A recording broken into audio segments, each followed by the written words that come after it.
My name is Clancy Immeslund, and I'm an alcoholic. I'm very glad to be here tonight. Glad to be at the 17th Annual Cajun Country Conference. And I know there's some new people here tonight.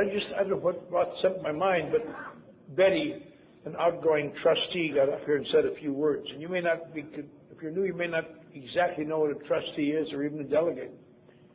But Alcoholics Anonymous is set up kind of like the government of the United States. And we are really a very democratic organization. Tonight we have Betty, a trustee who's just going out of office. Carl Budd is here also, who's just going out of office, another excellent trustee. Some of you were present at the International Convention in Minneapolis and went to the big meeting.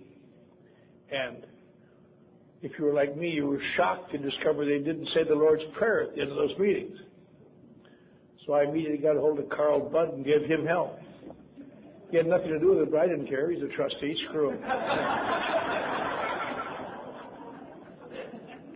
And Bob, your speaker tomorrow morning, was in charge of the marathon meetings. I didn't approve of one or two of those people, so I gave him hell. I made a few mistakes myself, but I was tolerant of them. I'm an easygoing kind of guy. But I am very glad to be here, and I'm glad to be in Louisiana. I don't know why I feel kind of poignant tonight, kind of a little emotional, a little emotion of gratitude, I suppose, a little emotion of, I don't know why I was on the plane today, and I was thinking we were landed in Dallas. I remember living in Dallas and living there, and that's where I came to the end of the run. Just my wife took the children and left me when I was often drunk, and I came home, and they were gone, and just my clothes were on the floor. The furniture had been sold, everything was gone, and I had been burned off there. And I couldn't imagine why this was happening. I look back, I can see now that I was gradually going downhill for a long time, but it seemed I was kind of keeping even, and I really wasn't.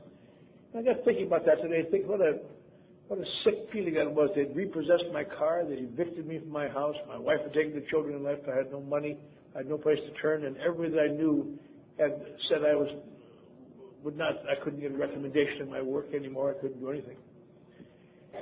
And shortly after that, I had to get out of Dallas because I was on parole or probation from the Texas State Insane Asylum, and nothing to do with drinking, but they had me defined as a schizophrenic with paranoid tendencies because I'd been a successful suicide that had been revived, and so they put me in the insane asylum.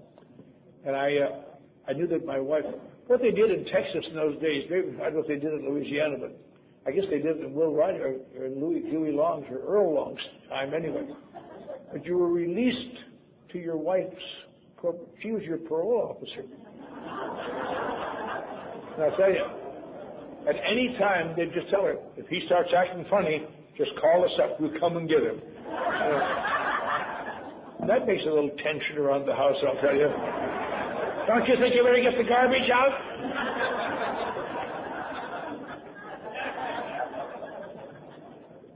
Somebody, I'm going to kill you, bitch. But since she had left me, I knew she'd probably turn me in. And I had nowhere to get out of Dallas. But in those days, maybe still do, they had drive-aways, where you could get a car. For instance, if you wanted your car sent from here to Chicago, you'd go to this company, and they'd deliver it in Chicago. The way they do that, they find somebody who's got a license and fairly reputable, and they drive them. They have them pick, you want to go to Chicago, and you can drive. So and I got some guy's car to drive to Los Angeles. I got as far as El Paso, and I got drunk there in Juarez with some old friends, and I got to Phoenix, and I got drunk there, and I got in a beef with some cop, and I got thrown in jail overnight, and I lost the car, couldn't ever find that again. And about a week later, or about a month later, I guess 3 weeks later, I found myself in Los Angeles being thrown out of a Skid Row mission. And I couldn't believe it. And I just didn't know what to make of it. And these thoughts were coming back to me today. It's an interesting thing, though. All of us in this room have been driven here by pain. All of us have been driven here by conflict. it isn't a competition. We hear these great stories about all the Johnnies out of the penitentiary, and people been in the nut houses, and people done all these things, and all these hideous stories. Remember when I was new at AA this time, and we'd hear some woman get up and talk in the meeting. She's, "No, I'm just a housewife." And oh, Jesus. Not another housewife story. Why can't we have a convict like we had last year? Why can't we have a certified schizophrenic or something? But it's an odd thing. As the years have gone by, I have come to almost shudder when I think how glad I was an alcoholic housewife. Their story is worse than mine. I couldn't have done what they did. I think of those housewives, I listen to their stories now. They have to, no matter how they feel, they have to get up every morning. They have to get those children ready, and they have to take care of them. They got to get their husband off and somehow hold it together, and maybe watch their drinking. So the neighbors are judging other women in the neighborhood, judging them all the time, and you have to be careful how they buy it and what they do with the bottles. And no matter how you feel, you have to be ready when the kids come home, and you have to have dinner ready, and you have to have the clothes washed, and you have to take care of the things, and you have to all look like you got it all together, and sit through the night, take care of the responsibilities, and go to bed, and get up the next morning and do the same thing. And there's never any end to it. There's never a vacation, just on and on. I couldn't do that. I just, to hell with it. I had it easy. I ran away from time to time when the pressures got too bad. Everybody has gotten here feeling bad, feeling desperate, I'm sure. And I'm sure most people have been like me and think, well, if I'd like to go back with my life, a woman asked me one time years ago, what would you change in your life if you could change something? And I selected several different things. I would change that, and I would change that. But as I've got older and wiser, I think, I've come to the reluctant conclusion I wouldn't dare change a single thing, because all of them were necessary to drive me to surrender. And because I didn't surrender very easily. We were talking at our table in June. They had an A&E special on the TV about AA, which was kind of interesting. I think overall they did a good job on it. Especially 2 weeks before that, 2020 had done kind of a scurrilous attack on AA, and it was very good. I remember in January I got a call from the World Service Office in New York, asked me if I'd choose to be interviewed for this program. And I said, sure. So about in February or March, they came out and at a meeting hall of ours called Ohio Street. The whole south wall was windows and glass and doors, and they found this sunny afternoon, so the sun poured in from behind me, and I sat there as a silhouette. And they asked me some questions and talked about things. And because you have to maintain anonymity, in case you're new again, that's what anonymity is. It doesn't mean that you can't say you're an alcoholic, but it must say that you must not publicly say you are a member of Alcoholics Anonymous. That's not to protect AA, it's to protect you, because people have a tendency to do things for their own self-aggrandizement. The people who break their anonymity seem to suffer much more than AA ever suffers. And I believe, because of the nature of my work, I'm on television a lot, and I'm in the newspaper a lot in Los Angeles, but I never break my anonymity.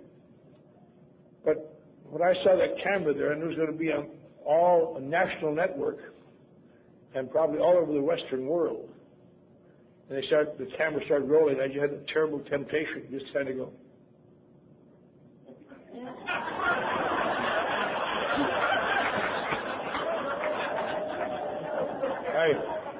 I've fallen off, but it was nip and tuck, I'll tell you.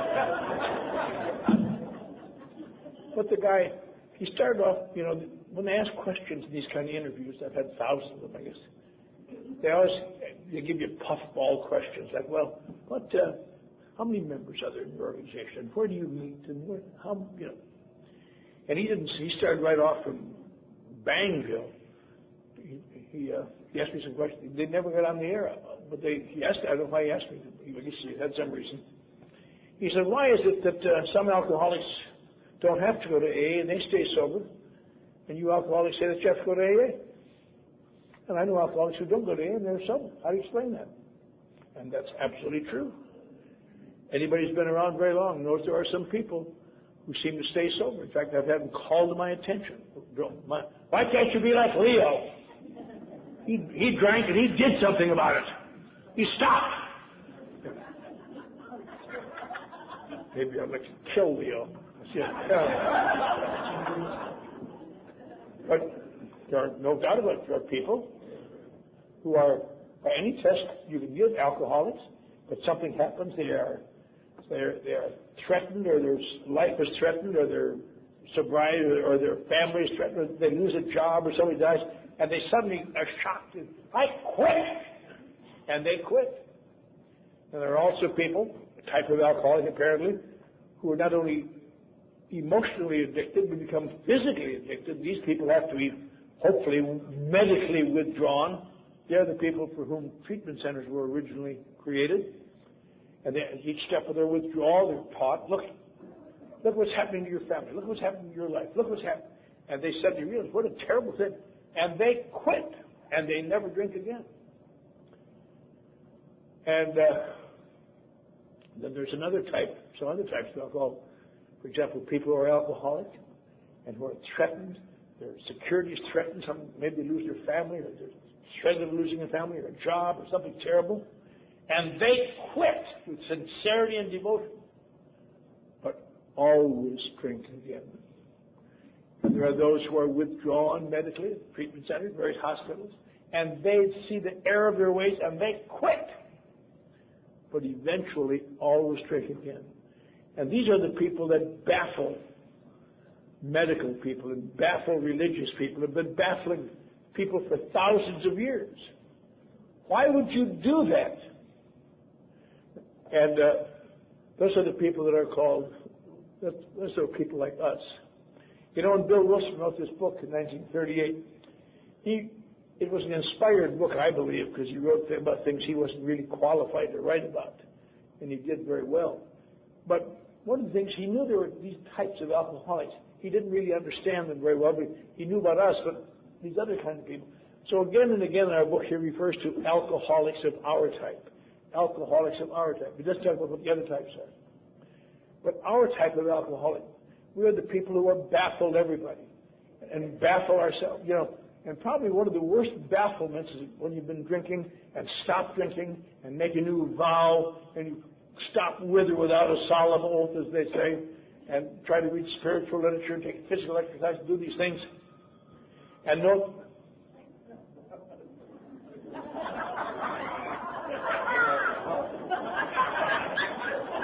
God calling. Get that mooch off the podium.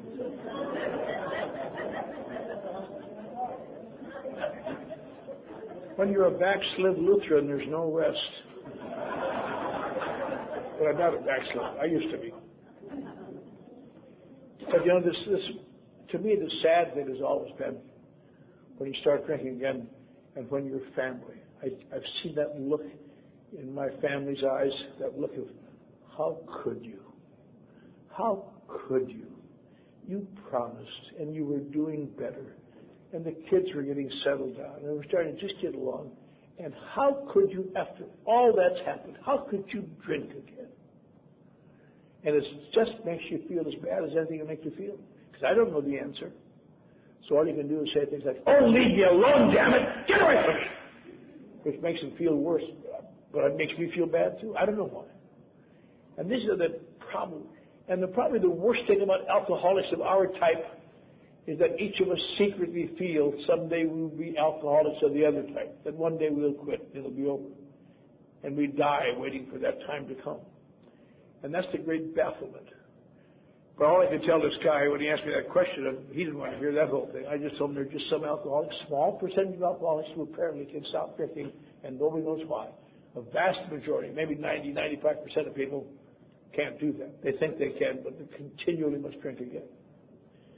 Then he asked me the next question. He said, why is it that alcoholics go to AA? Okay, these alcoholics, but you say have to go to AA, they go to AA. Why is it that some of them can stay somewhere and some of them can't? If it's supposed to be working, why does it? And that's absolutely true. I'll tell you.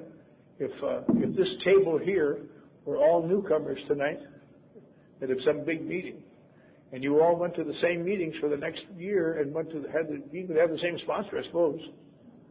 In a few weeks, a couple would be gone, and a couple more would be gone. And pretty soon, at the end of the year, you'd have a small number of people getting the first birthday. And what happened to all the others? Nobody knows. Well, some of you know. And the irony is that some of the ones you think would be the most likely to stay here don't, and the ones who fringers and negative boobs hang around. And they change little by little. You know, I'm off the bed about that. That is kind of funny in meetings because everyone's ever worked with new people. I like to sit in meetings and have somebody get this. I'm only a month sober, but I found a new way of life. And I owe it to all the wonderful people like you. You've shown me a way to live, and it's just given me a new excitement, a new interest in living. I just can't tell you how grateful I am. Thank you. Then some goof gets up and says, well, I have to come here and get my court card signed. And I don't know if I even like this place. That I got a sponsor seems to not understand what all the hell I'm talking about. And it's just, I don't know, I'm here and that's all. And 11 months later, that second guy is getting a birthday cake and that wonderful man is gone. Who knows? I suppose maybe the reason is the second guy was trying to be honest and the first guy was trying to please everyone. I suppose. I don't know why that is. But why is it that some people, why don't you stay sober? And I had to really, it made me stop thinking of my own life. Now, I am not a masochist by any way. I'll tell you, I hate pain. I hate physical pain. I hate mental pain. I don't mind pain for you, but I don't want it for me. You can have mine even. But there is a certain amount of pain in life, but I don't voluntarily ever choose pain. And so I got to remember when I first came to AA, I was in jail in a little town called Eau Claire, Wisconsin. And just in jail over the weekend. And a guy had come to take one of the guys in jail to an AA meeting. Kind of informal. And he said, I've read about you in the paper, kid. You want to go to an AA meeting? I said, sure. I went to an AA meeting, bunch of old fools, 40-year-old gray-haired boobs. And they're nice.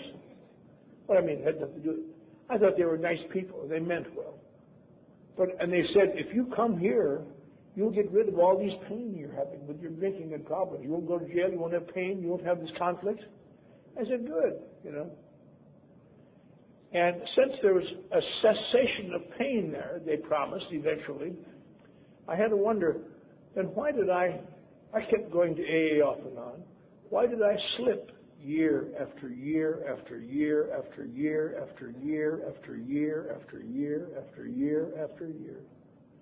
The worst years of my life came after good people were trying to help me in AA.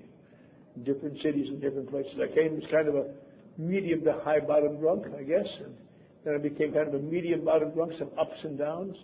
And finally being thrown out of a Skid Row mission. And there was no explanation for it. I went to AA from time to time. I went to AA in Dallas. I went to AA in El Paso. I went to AA in California. I went to AA in Chicago, Milwaukee, Minneapolis. I went to AA wherever I lived when the heat was on. But it did take me long to realize I'm not like these people. And it didn't surprise me because I'm not like anybody else either. I've often thought, I spent my life trying to find the place I fit. I'm not sure there are people here like that. I moved from city to city and job to job and think this is the job that's going to be good. This is the town I'm going to fit in. And pretty soon it turns out I don't fit here either. This isn't it either. I suppose if I had one underlying phrase in my life, although I never consciously said it to myself, I can look back and think, this isn't it either. This isn't the woman either. This isn't the job either. These aren't the friends either. Hang on and move on again. And absolutely become convinced that I have a lot. I know I have problems. I've known I had problems since I was a little boy. I don't fit into places very well. I don't get along very well. And there's something missing in me. I don't know what it is, but it keeps me from feeling comfortable with people or something. I don't know. I spent thousands and thousands of dollars in psychoanalysis to try to find out what was wrong with me. And I found out some good reasons. I found out, for example, that when I was a boy, my parents were divorced. That doesn't seem like much, but I lived in a very tight Norwegian Lutheran family where there'd never been a divorce. In fact, I don't think I'd ever heard of a divorce. When my parents got divorced when I was 12, I just didn't know what to do about it. And what I did instinctively, I should have known something was wrong, but instinctively, my parents got divorced. The first divorce I ever saw, without even missing a beat, I began playing my mother against my father to avoid discipline. And I was 12 years old, and I was getting straight A's in school, and I was doing fine. And after outsmarting my mother and father for 3 years, I was flunking out of high school as a junior. But I outsmarted them all, I'll tell you that. That seemed to be the doctor pointed out. I said, yeah, I can see that now. And when I was a kid, I could read fast, read well. It made me restless and irritable to wait for the other kids. So they shoved me. They didn't have any special schools or classes, so they just shoved me ahead a year and a half in school. And I was up with kids I could read with, but now I was much smaller, and I went from being kind of a leader in the beginning of the third grade to being that dumb kid at the end of the fourth grade, never being called out to play in their teams or do anything. And that's when I started being a smart aleck and having to show off and show out something. And he pointed out that I'd lived in poverty during the Depression. I didn't know it, but I could see later that I'd been hurt a lot. And on and on. I used to run to that doctor's office and just have a drink or two and think, no wonder I drink, for Christ's sake. It's just, my life is a series of agony. I've been hurt a great deal. And now there may be people here who tell you, don't go to psychiatrists. I loved it.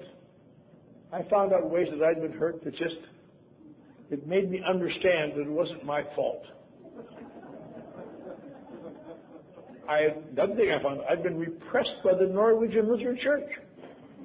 And I had been catechized. I could sing little songs in Norwegian. I was really pretty good at it. And now it turns out they repressed me. If I knew then what I know now, I would have formed adult children of Norwegian Lutherans. We could hire a couple codependents and sit around and be pissed off every week. But for people like me, the bad thing about psychoanalysis was that it struck me after a while. I felt so good I knew it was wrong, what was causing these feelings.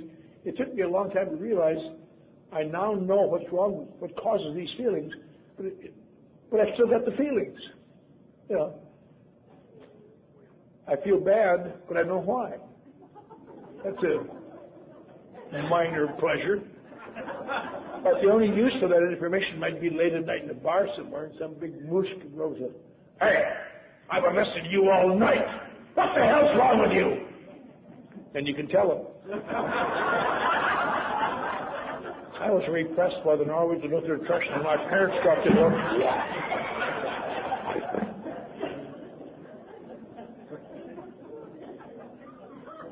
When I was 15 and I was flunking out of high school, fortunately for me, the Second World War came along, and I told my mother I wanted to go to Superior and visit my aunt, and instead she packed my little bag, gave me bus fare to go to Superior. Instead, I took that money and hitchhiked to San Francisco. Dumb little pimply-faced puke, didn't know what the hell I was doing.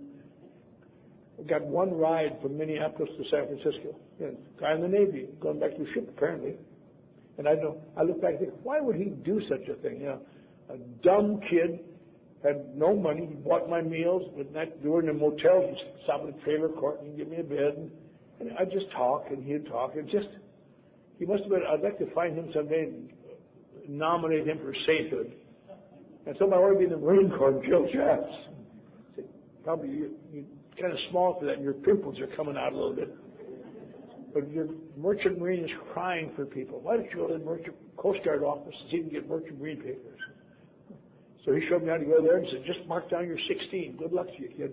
Remember, he left me off on the Oakland Mole, which is the pier in Oakland. A memory I sometimes forget, but when I think about it, it just almost sends a tear down my cheek. He put me on a ferry boat It was a thick, foggy morning, about 6 o'clock. I stood this. I'd never smelled the ocean, never dreamed of these things, and went across, and the sun was coming up, and out of the fog came San Francisco, the hills and the tall. God, the smell! Just to this day, that's one of the great. And I found got there, got the Coast Guard office on Market Street, and put out an application. I put down 16. The guy said, "Well, you're only 16. You have to have your parents' permission on this." So I took it around the block, got my parents' permission, brought it back. And they issued receivance papers right there because all the good sailors had gone to the Navy. They were just crying for any warm body. They sent me down to the National Maritime Union. The guy showed me how to get to Montgomery Street with my little bag, and I signed a waiver for my union dues or something, I guess. The guy said, you got to get on a ship now. So they gave me a ride to the Embarcadero and put me on a ship. And that afternoon, I was on the way to the South Pacific. You know, that's kind of a fast adjustment. And it was fun for a while, but I said, "There's Treasure Island. That's where the World's Fair was last year. That's Alcatraz. That's the Golden Gate Bridge." But the damn ship just kept going. Pretty soon there was nothing to see, and I think I had the intuitive feeling that I'd made the first in an endless series of career mistakes. And they stuck me in a room, they called it a forecastle, but a room with 3 of the worst type of people that any small, skinny, dumb, pimply-faced Norwegian Lutheran kid could be with. And these people are called men. And what the hell are you supposed to be? I discovered later why they were that way, because I was the 4th man on their 4-man deck watch.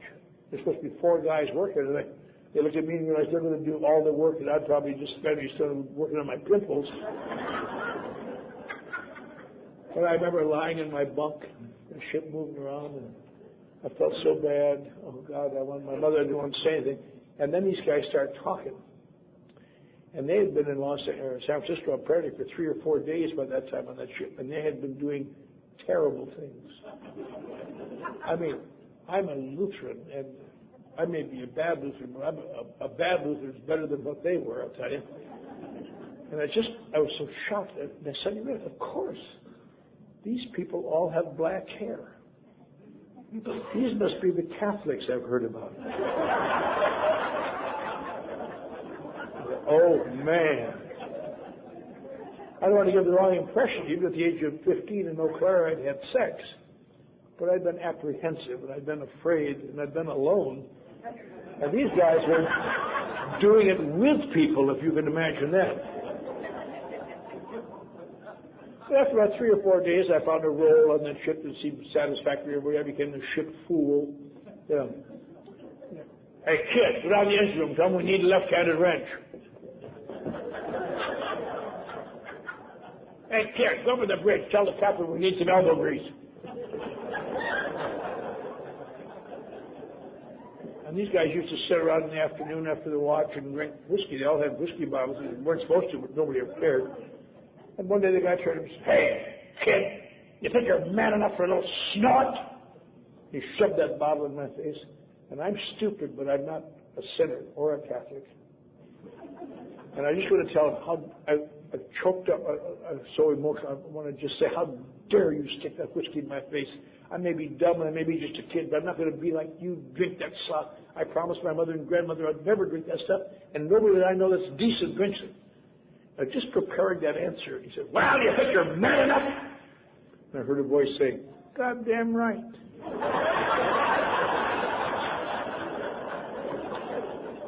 Turns out I'm a little weak under pressure.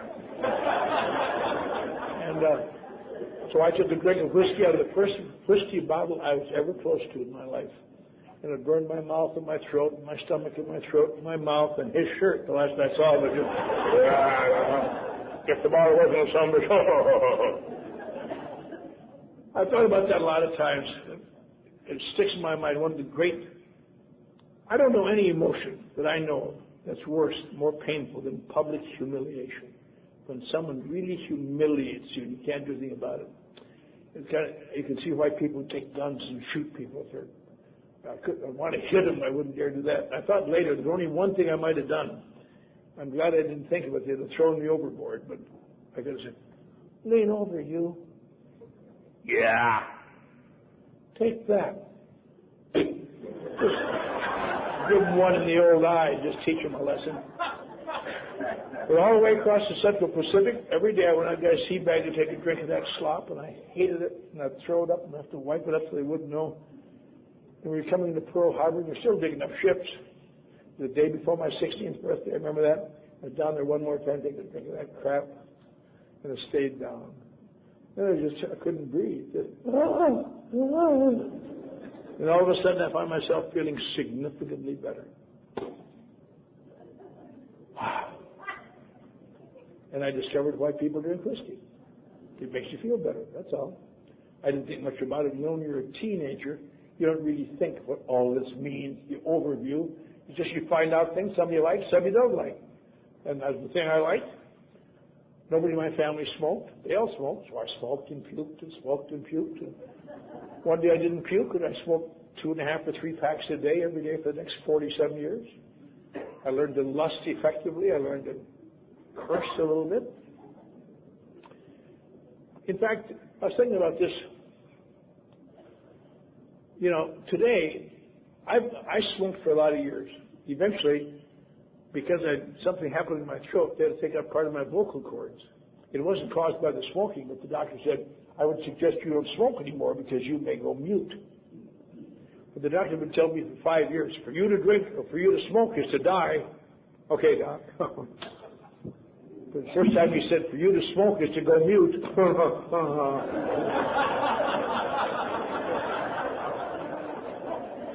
God, I chewed that Nicorette gum about 50 pieces a day.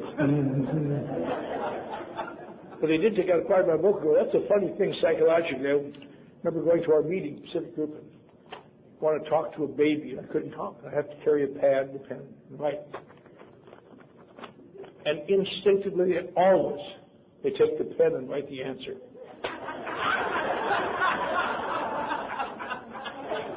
I am mute, you dumbbell. I am not dead, for Christ's sake. But I have not had any cigarettes since then. But I'm still a smoker at heart. I think if the doctor would come to me and say, you've got 3 months to live with some hideous disease, I'd go get a carton of cigarettes to this day. I just fire up. And it hurts me the way smokers are treated these days. You drive down the street, you see them crouched outside the doors, you know.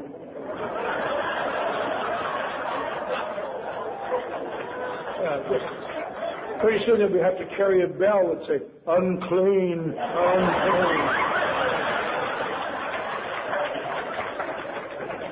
And they were doing that even when I was still smoking. I mean, you could still smoke inside, but there were still people. I stopped smoking in 1985. And in early 1985, when I was still smoking, there were still, at that time already, there were people coming up, I think they had the right to say, why do you smoke? You shouldn't smoke. You're total strangers. You just want to smash them. But I look back at those drinks I took in that shit, and I suppose in retrospect, because I never did much at the time, but in retrospect, it was the first time I ever felt the way men looked.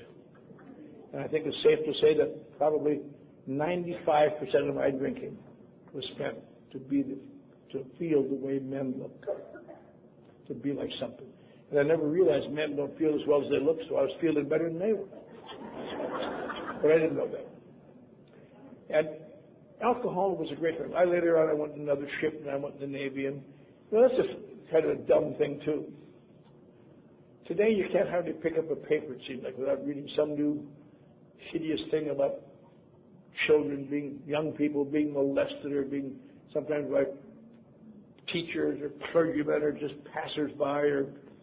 And it really is terrible as a father of a number of children that bothers me. And I look back at my life, 15 years old, hitchhiking all the way across the country, getting on a ship with the scum of the earth. All the good sailors had gone in the Navy. These are just scum, the dregs of America's world ports.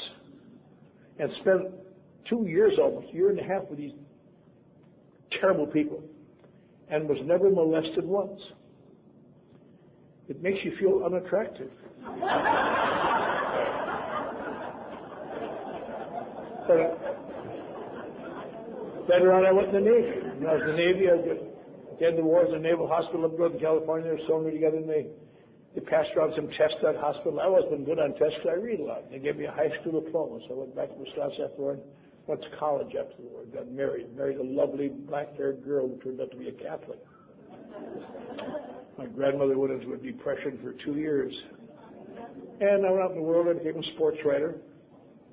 Incidentally, old people here remember Hank Bauer. Remember Hank Bauer used to play outfield for the. He and I came in on the same plane today, and it was fun talking to him. I told him I used to be a sports writer, and I'd written about him. He was very glad he's here to play some golf tournament. Good guy. And then my wife began doing what Catholic women do all the time. I didn't know it. She began having babies with monotonous regularity. I became a national distributor of small Catholics.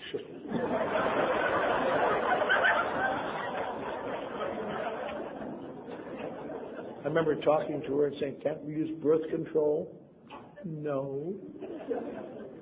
She had something called coitus interruptus, which I thought was kind of a goofy situation. It'll add to your nervous tick. But I started to get better jobs to take care of the family. I got into advertising and public relations. All these years I drank and smoked and lusted and did a lot of things. And sometimes I have a tendency to get a little bizarre when I drink. The psychiatrist pointed out to me once upon a time that I'd been repressed as a child, and this was just my bursting loose from my psychic bonds. And I remember trying to explain that to a cop one night. And so I went to AA off and on when the heat was on, and I thought maybe AA could help me, but very soon I realized I couldn't. And I went to AA when the heat was on, because it took the heat off. And I could come back to my wife and say things like, "Well, Charlotte, I've gone back to AA." Good. I think I'll work this time. I just know they'll help so many other people. And what do they want you to do? Well, they want me to taper off. And there wasn't any Al-Anon then to screw it up for everybody. Okay? Since they started Al-Anon, there's never a moment's rest for anybody. No, they don't. You don't take it all. But I realized my problem is not like theirs, because something I noticed. I didn't know. I couldn't describe it then. I can describe it now in retrospect. The difference between them and me is when they seem to stop drinking, they get better. And I stopped drinking, and sometimes it's good for a couple of days, sometimes it's good for a week. But eventually, someone sneaks into my bedroom late at night and puts an invisible spring in my stomach. And when I get up, you start to turn that spring. The days of irritability and restlessness and discontent come, and depression. Why can't I drink, for God's sake? Idiots can drink. They don't understand. And when you're young, it isn't so bad, because you can, go on the wagon. Okay. I'm okay. I'm going on the wagon. I'm going to get off it for a few while. And you stop drinking for a while, and good. Okay, I proved I can, and now you're starting to get a little edgy again, so you have a couple drinks. That's all. But when you get older, it gets bad, because now when you stop drinking, you got to promise people.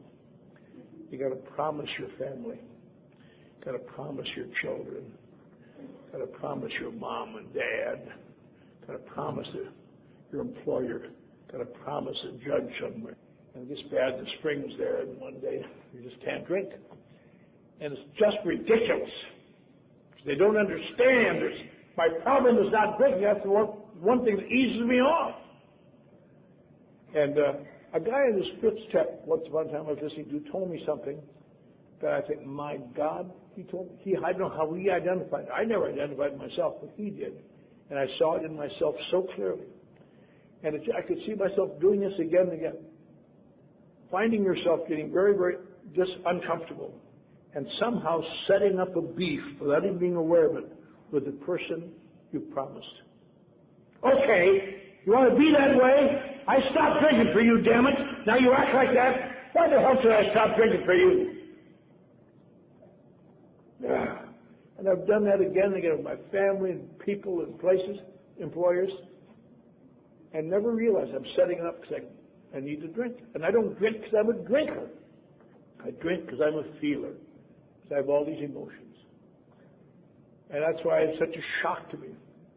One morning, finding myself being thrown out of the midnight mission on Skid Row in Los Angeles, where I didn't know anybody. One guy, I guess I knew. And they said, "Dad, stay out of here, you bum." And I stood there, and I'd been in and out of AA for almost 10 years. I knew all about it. I'd read the book. I knew more about AA than most of the people had told me about. I could tell them whether they were misquoting the book sometimes. And I'd done everything I could think of to do, and I had a terrible feeling. I didn't know what the feeling was, but I could see it in retrospect. I drew a point where there was no friendly direction. You got to a point where there's no place to get back to. There's no direction that if I go there far enough, someone will be happy to see me. And I just couldn't imagine what was wrong with me. And some guy came up to me and said, "Why don't you go back to AA?" I'd have to say, "Are you crazy? I'm not an alcoholic. I wish to God I were. It would make my life so much more simple. I wish my life were simple like that. I'd stop drinking in a New York minute. But you don't understand. My case is different." Nobody really understands. Sometimes I don't feel like I'm good enough, and sometimes I feel like I'm too good. And sometimes I don't fit in with people. And I've gone all kinds of things. I'm an alcoholic, but damn it, alcohol is not my problem. I don't know what to make of this. And I stayed dying that street, and I had tried AA to the best of my knowledge, and it didn't work for people like me. I thought about all that when that guy asked me that question. Why is it some people stop drinking and some don't? I couldn't. And I had to stop thinking. There's just some people who cannot stop drinking. Why? Because they are not aware of how to do it, I guess. And on that rainy, cold morning, which was 42 years ago this month, I stood in that street corner, no front teeth. They'd been kicked out in the Phoenix jail. My clothes were gone. I'd lost them in Phoenix. My family was gone. My mother, I was an only child, and my mother was not allowed to accept phone calls from me anymore because my stepfather was so tired of watching me manipulate her to try to get some sympathy and maybe some money. I couldn't get a job as a dishwasher. And once upon a time, they told me I was a boy genius. Now I can't get a job doing anything. And what do you do now? I've often thought. And not only that, but in conjunction with that, having a smart, defiant attitude. I sometimes think, because of my long slippings, a lot of people refer long-term slippers to me. I see them all the time. They come from other parts of the country. They said, "You'd help me." In fact, a couple times, 2 or 3 times over the years, not so much lately, because I've made it clear this is not to be done, but go to the door at 2 in the morning and find some boobs standing. They said, "You'd help me." In the distance, I see a car whizzing away across the park. Who said that? Who was it? He wouldn't tell me. Yeah. I think, what would I do if I came to me for help?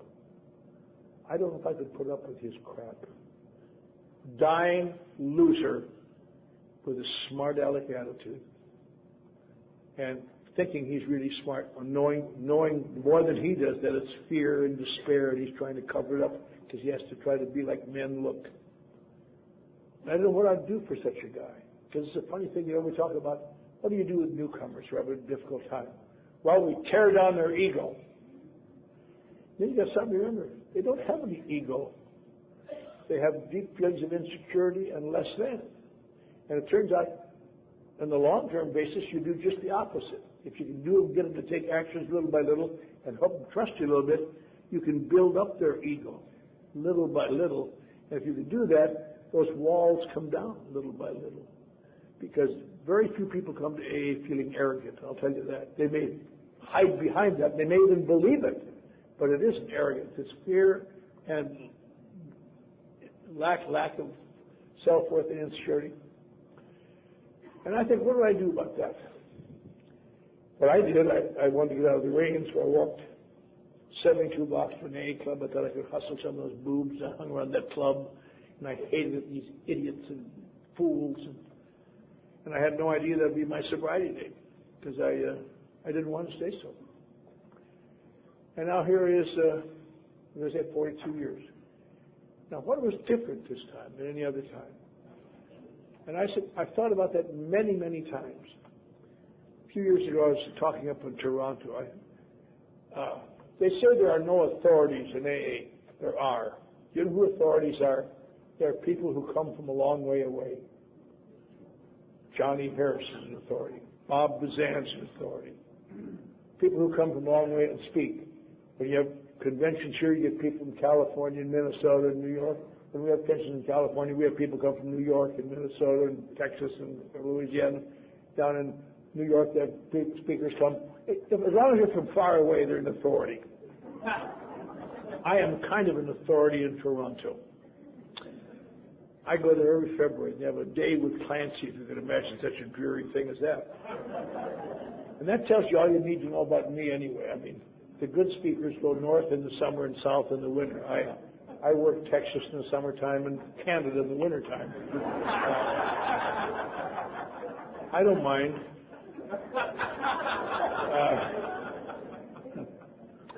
But, you know, in the morning I talk about something like the history of AA or the steps or the traditions or something. Then in the afternoon you have a question and answer session. And at night I tell my story. And I've been doing that for some time. And I really like the question and answer period because I discovered I have a natural facility to weave a verbal tapestry of BS while I think of the answer. Let's go back and study the roots of that question. A few years ago, I was talking up there, a woman in the back said, Clancy, I have a question. Yes. She said, if you don't mind, I wouldn't like one of your long answers. Somebody ought to slap that bitch. I wouldn't say a thing like that because I'm too nice a guy. But she says, every year you come up here and you tell us how long you slept and how terrible it was, and how long you've been sober and how wonderful it is. But you never tell us exactly how did you get from one to the other. There's some kind of magic? How do you do that? Could you just tell me that in a sentence or two? I said, no, ma'am, I couldn't. That's much too complex. She threw off my rhythm, really. I was taking a shower that night before the meeting, and then the answer came. At least an answer came. I didn't like it very well, but an answer that seemed to be the truth. And I wouldn't have said it anyway, because it's a nothing little answer. It's a two-bit answer. I like answers with a little body, with a little panache. I know there are newcomers here tonight. I hope they could leave saying things like, did you hear what Clancy said? Wet birds don't fly at night.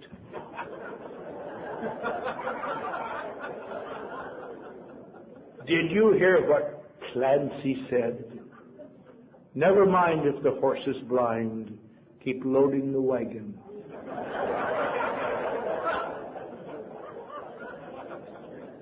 Now, these answers mean nothing, but they give the newcomer hope.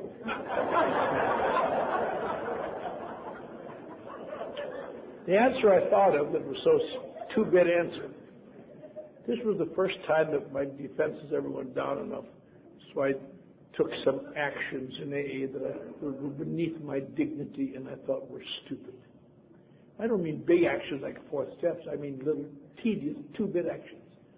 For example, I hung around that club and I lived in an abandoned car in the parking lot. Some guy left there last summer. I stayed there.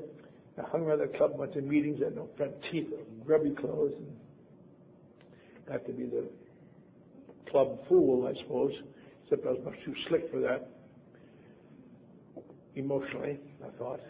But, you know, for example, in those days, there weren't any styrofoam cups. They hadn't been invented yet.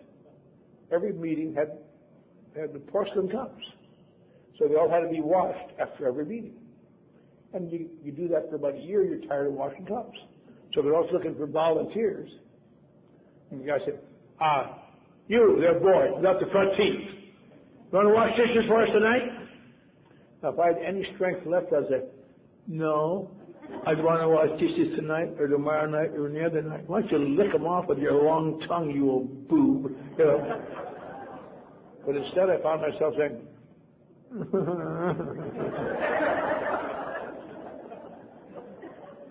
Want to help us clean up the hall after the meeting? Want to come early tomorrow night and set up the chairs? It's just hideous. I felt ashamed of myself. I sold out my integrity. And little by little, I stayed sober despite all that. I lived at a bad car night. Guys would buy me little meals once in a while in that club. And one guy used to throw me an apple about once a week, as I recall. I said, here, get somebody who can eat this, you know.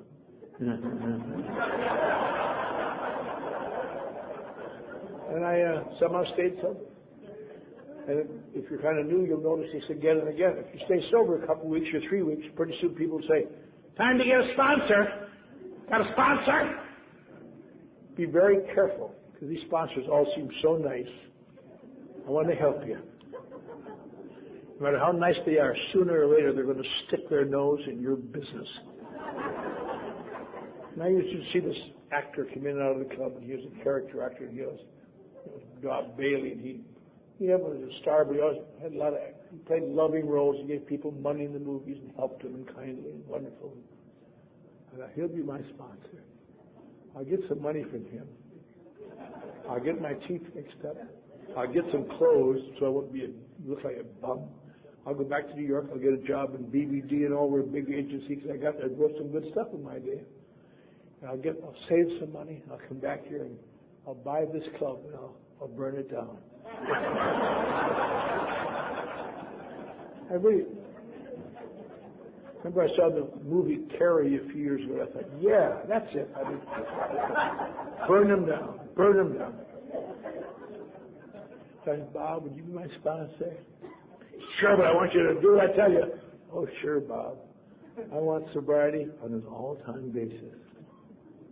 They like to hear that. And he became my sponsor. And looking back, he should have won the Academy Award for every loving role he ever played in the movies.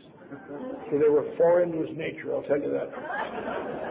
He turned out to be a right-wing fascist AA pig. Just, I want you to do this. I felt like Quasimodo. Here, Bob, you want me to ring the bell now?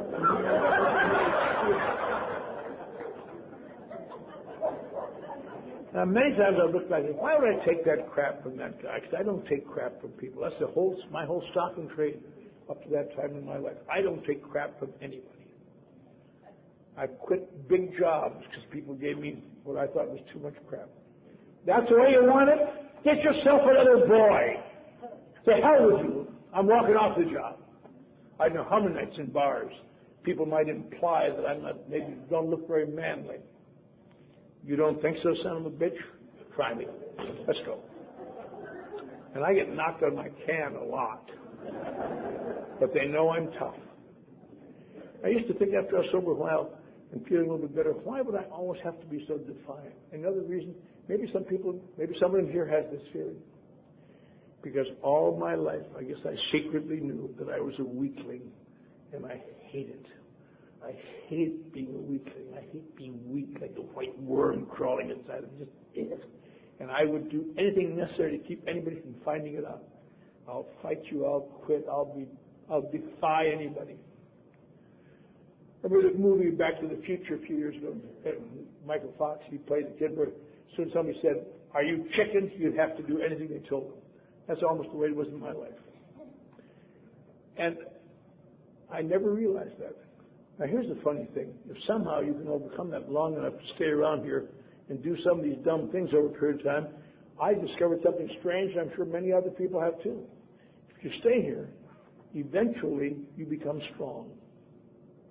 And when you become strong, then you can afford to be weak. But you can't afford to be weak when you're weak. You have to be strong when you're weak. And little by little, he got me to take actions that made me get a job. Terrible job. I got fired off of me. He told me to get another job. He didn't nurture me. Didn't give me any medications.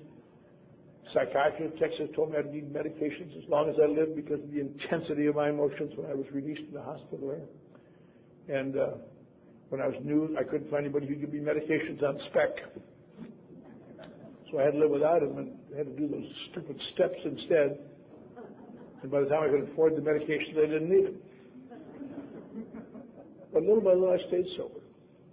And by taking action. I want to tell the guy this whole story when he asked me this question. It would have taken the whole hour, of course, to. So I just said there are some people who seem to be unable to surrender, to take the action necessary in AA. And that's the only difference. And as far as I know, that's the only difference. And it's that way all over. When I took a fifth step finally, I wrote a fourth step when I was 6 months sober because I'd been staying in the guy's basement with he and his wife, and I got asked to leave because I put out some cigarettes under the sofa. And I wouldn't have had an ashtray on that side of the room. And I was back temporarily sleeping on an abandoned car. And I got a job with a guy named Mike Ross, got me a job at the daily delicatessen and dishwasher. I got fired the first day because of my attitude. And I decided to kill myself.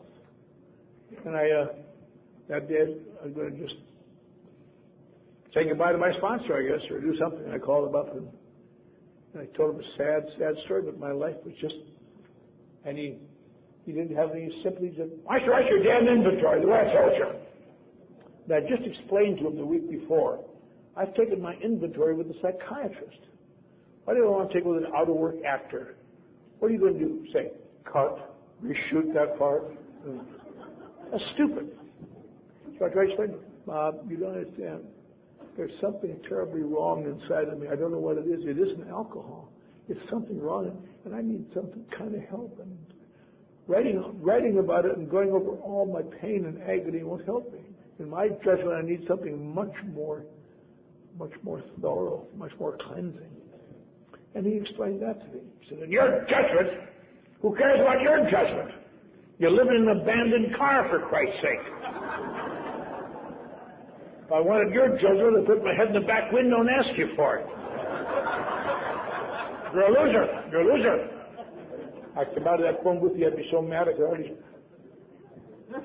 I went back to the A Club and said, so, give me some paper. I'm going to write my inventory. And I wrote for about 2 hours on this yellow pad, sheet after sheet. I put crap down I would never tell a soul. I swore I'd never. Oh, dirty, petty, little, not big, little.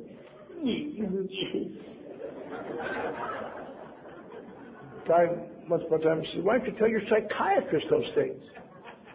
And because when you're paying that kind of money, you can't risk rejection. That's why I don't tell your psychiatrist. I don't want some old puke to say to me, you did what, sir? Get out of my office. But first of all, wash off that chair. And I wrote, and I got done, and made me feel a little better because I thought at least it proved it didn't work. And a couple of days later, he came by and said, we'll take your fifth step. I said, get in the car and shut up. We drove from Santa Monica to Oxnard. He gave me a flashlight, and I read this stuff.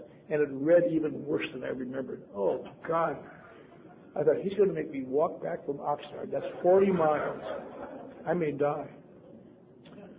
I got all done. I said, that's all, Bob. So are you done? I said, yeah. And he leaned over and that's the best thing you've done since you got sober, kid. And I said, thought it was. I've taken that same trip over 200 times since then. On the driver's side of the car, and some other goof over there with a flashlight and the paper. Well, let me explain this part before I read it.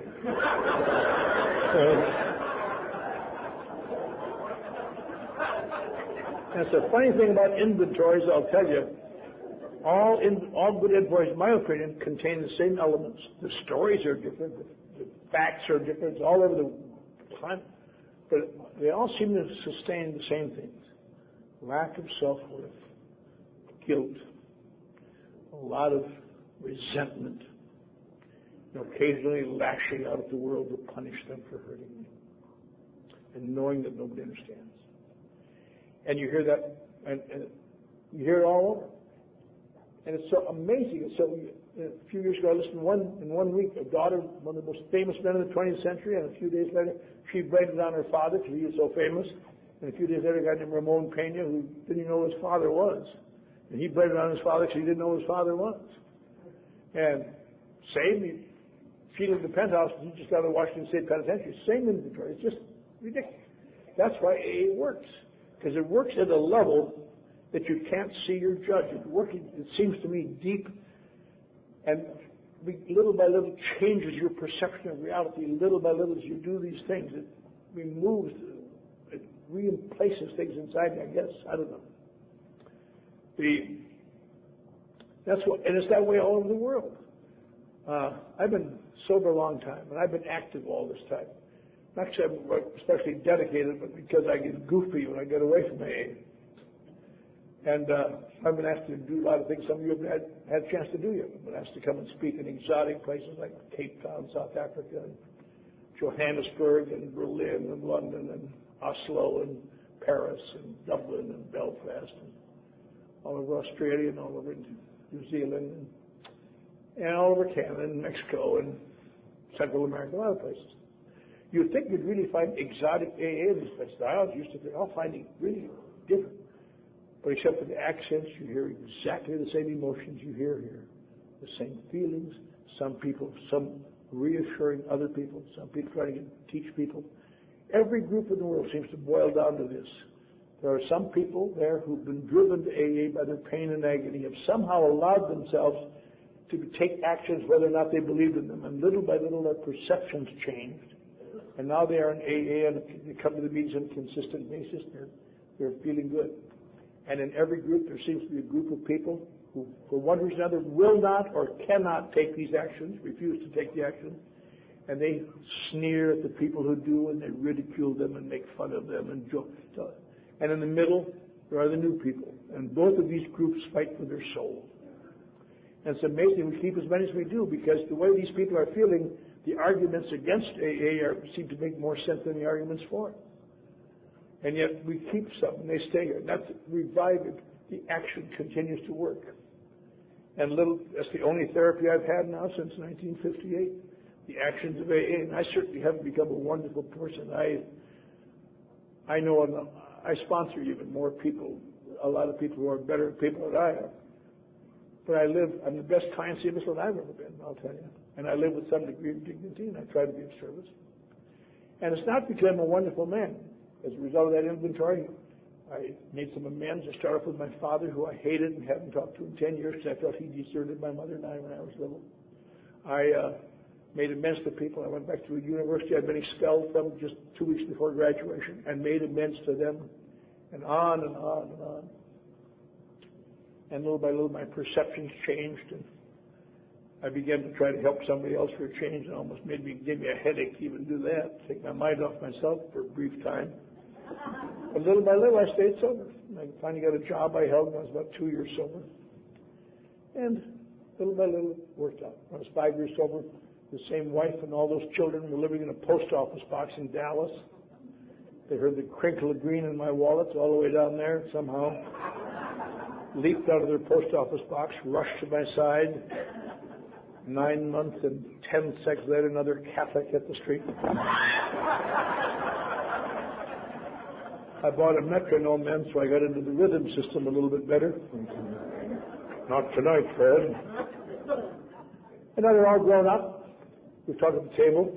All of them turned out well, except one daughter. She's a district attorney. I'd always hoped she'd be a public defender, but no. And I live in a house in West LA. Everything is fine. Isn't that a nice story? And it seems so minor to say I owe to the actions of AA. And I'm not an innate active person. But I've been exposed to a lot of good people who have shown me by example. My first sponsor was a wonderful man. He made me do things. And he died. And then I got another sponsor who showed me how to do things. And he never made me do anything. But I tried to win his approval. I won his approval, to the best of my knowledge, by doing what he did halfway. People say, why do you travel all the time and all this time? Because that's what my sponsor did. And people say, oh, he's a fanatic. But I look at him and he also looked 10 times more comfortable than the guy who was criticizing him. There was a moral there somewhere. I'm still trying to make it out. What is that thing? And I'm not certainly an example of AA. I don't suppose a great example. But I'm an example that AA works for some awfully sick people. And probably the greatest gift I got in all these years, I came to understand my first year, the nature of my problem. I began to understand that I was an alcoholic. Now, how can I be an alcoholic when my problem isn't alcohol? Because I came to understand what AA says, and it says in the book, and the practitioners say it. An alcoholic is not a person with an alcohol problem. If that were true, we'd all be home free. An alcoholic is a person with an alcohol problem combined with a severe sober problem that makes it necessary to drink. And there's no way out. I don't suppose there's a greater disease of denial. I sometimes think about that. Over the years, I've had several people that I sponsor. That St. Ramon, for one of them, died of cancer in the West, in the UCLA hospice ward. Now, a sponsor's job is go up and sit with them after working. Hates in the hospice ward, they're dying off. That's what sponsors are supposed to do. Ramon was sleeping one night, and I was thinking to myself, what do these people in this ward do? I said, hey, guys, I got a deal for you. Would you come with me every night at 8 o'clock and sit with a bunch of people, drink some coffee, have a few laughs, meet some friends? Would you do that if I could cure your cancer? They would sign over their homes to you. They would give you everything they got. You go out, maybe the worst place I've ever been, I think psychologically, it doesn't smell bad, doesn't look bad, it's just a bad place, is the Los Angeles County Hospital ward for AIDS, charity ward for AIDS victims. They're all dying, and they're not already dying, but they've been thrown away by everybody. And I had a guy in there, and I remember standing in that place a few years ago thinking, what do these guys say? And I said, hey, guys, would you do some things I told you to do, whether or not you agreed with them? Would you maybe surrender to the fact that you don't know the best way to handle yourself, and maybe write down some of the crappy things you've done, and maybe we'll go back over and talk about it and see if we can't go back and make some amends, and maybe we'll help other people with AIDS and show them. Would you do that if I can cure your AIDS? They would crawl across the floor and lick your feet and beg you. But you go down 2 floors to the alcoholic ward, where a guy's laying there with his liver out to here and his skin yellow, his eyeballs yellow, and he curses you if you suggest he go to an AA meeting. Down the ward. I'm not a goddamn alcoholic. Get out of here with that crap. Which is kind of funny, except you go back to the next meeting a month later, he's been dead for 3 weeks and there's somebody new in the bed. Now, if people 3 days away from death from acute alcoholism can prove they're not alcoholics, you and I can too. And that's how insidious it is. For example, today in America, where there's more sobriety than any place in the history of mankind, it is still estimated by some sources that about 95% of alcoholics still die drunk in the United States, or the direct result of drinking. And I'm sure they all die saying the same thing. But I'm not really an alcoholic, you see. My problems came when I was sober. That's been all the pain. I just drank to get some relief, for God's sakes. It got a little out of hand. And they have no idea that's the nature of the disease. And that's why it's so hard for us to come to understand sometimes. If your problem is not really alcohol, except when you're drinking, then you're probably an alcoholic. Because what we do in AA is not a big thing about that. We somehow, and it doesn't seem possible if you're new, and I wouldn't think so either, except it happened to me and countless people I've known, that eventually sobriety becomes bearable and then tenable, and much to my surprise, one day preferable to drinking. Because AA is designed to do what alcohol does, only much slower, to fill holes inside you, maybe to make you feel the way men look. Not all the time, because human beings are fallible. But the actions of AA, I think the great Gettysburg Address of all of Alcoholics Anonymous, in 1950, they Bill and Dr. Bob, AA was having such a terrible time, and they wouldn't accept the traditions. They had this convention to see if they could get them all together in Cleveland to try to explain it to them, and they read the traditions, explained, and come on, we're going to go the way of the Washingtonians and become extinct. But on Sunday, Bill gave a talk, and Dr. Bob gave a talk. And his talk, most of us have heard if you've been around AA, but it's such a great talk. He got up, he's dying of cancer. 2 guys helped him to the podium, tall, gaunt, dying man.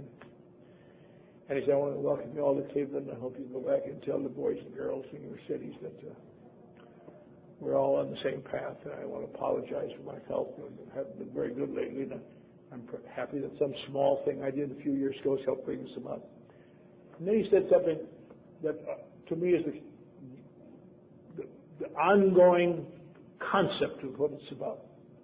He said, I would indeed be remiss if I didn't call your attention to 2 or 3 things I found out. He said, first of all, let us remember to keep our programs simple. Let us not louse it all up with Freudian complexes, which may be of interest to the scientists, but have nothing to do with our work here. Our work here, when reduced to the last, consists of love and service. And we all know what love is, and we all know what service is. And secondly, he said, let us guard that erring member of the tongue and try to use it with kindness and understanding. And there isn't a person in this room or in a room like this who doesn't know exactly what it means. Because we're all very nice when we're feeling good and all very pleasant. But if we're threatened or tired or cross, cut and slash and burn. And finally he said, let's never be too busy to help the alcoholic behind us. Give him a pat on the back when he needs it. Take him to a few meetings, because none of us would be here if someone hadn't done for us, he said. Let us never reach that stage of smug arrogance where we cannot do that. And he said a few closing remarks and sat down. He was dead a few months later. But that really is the concept of it all. And that's why I'm so a strong member of the activist wing of AA. And the action of AA consists mostly of getting out of self if you possibly can. And I need all the help I can get because I have myself in a self-wing guy. As a matter of over a period of time, I took actions that enabled me to feel like I could live in the world. I took actions that enabled me to pray to God. I wasn't ashamed to pray to God anymore. And that was such a remarkable thing to come to believe in God after I would have bet my life I couldn't go back because I had done so many sins, and the Lord with the church tells me I am doomed. And here I am. I believe God loves me. And I've believed it for years. I believe He loves you. I believe He loves us all the same. When I went to work yesterday morning in Skid Row in Los Angeles, where I work now, I had to step over the bodies of dying men and women. And you point to me, does God love them? Yes, He does love them.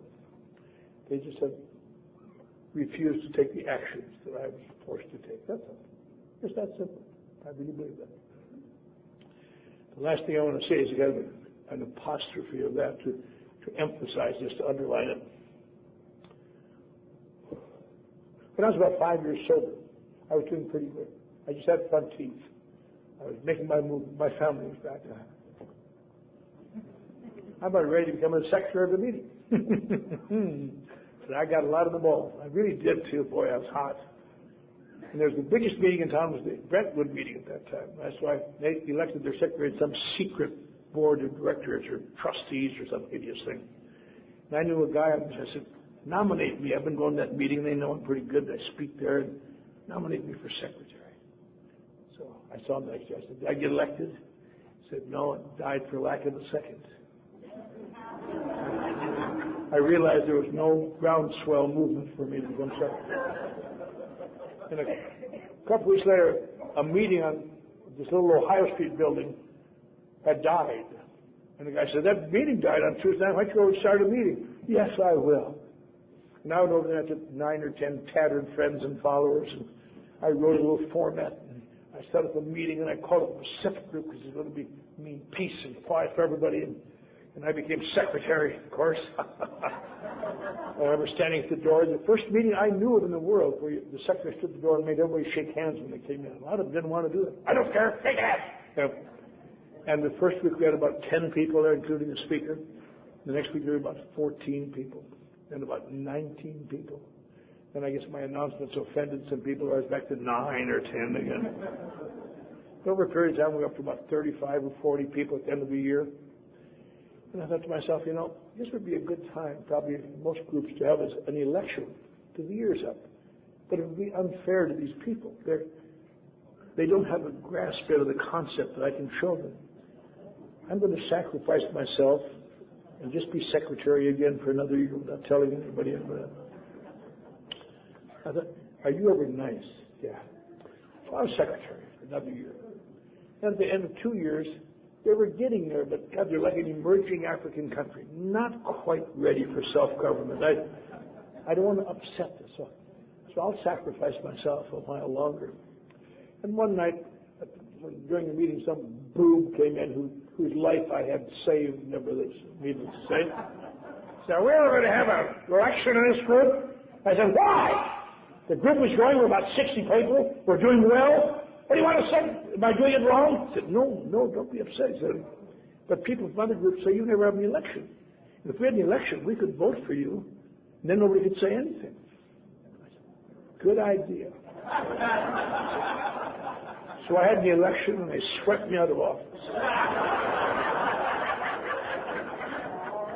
But I had built such a good foundation that even after I left, the meeting really grew. And now I guess it's the biggest meeting in the world. It's 10 or 1,100 people every Wednesday night. Many of you have been to it. It's an enormous meeting. And I'm not the secretary, needless to say, but I'm the founder. And I sit in the middle of in the hall next to John and a couple of the guys. And I give little signals where necessary.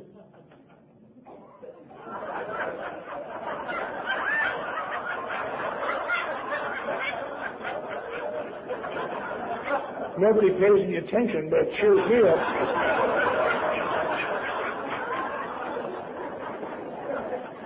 At the end of the meeting, I try to stand around the meeting a little bit, and people can bring newcomers up. I say, this is Clancy. He's been sober an awfully long time. He founded this group, and he travels all over the world in airplanes to talk at other places. And I try to be nice. I say, hello there. I'm glad you're with us. I hope you brought your problems tonight. Many people leave them here. Once in a while, some puke will come up who doesn't know who I am. Who says, hey, buddy, can you give me a ride back over to the VA psycho ward? And the nice thing about AA, I learned in my first year, and I have to remember it in my 43rd year. You can think whatever you want to. I could look right into sick little eyes and think, what? Did you ride back to the VA psycho ward? There's 1,100 people here, drones who need action badly. There's one who's given and given and given, for God's sake. I'm just not some nice-looking guy in a shirt and tie. I'm Clancy I from up in the sky, bringing hope to countless people around the world. For Christ's sake! I can think that as long as I say, okay.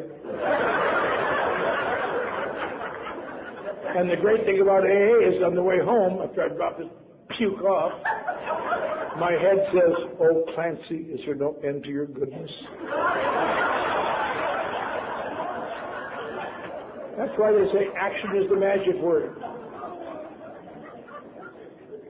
Tonight, when my friend Brian started to speak, he said that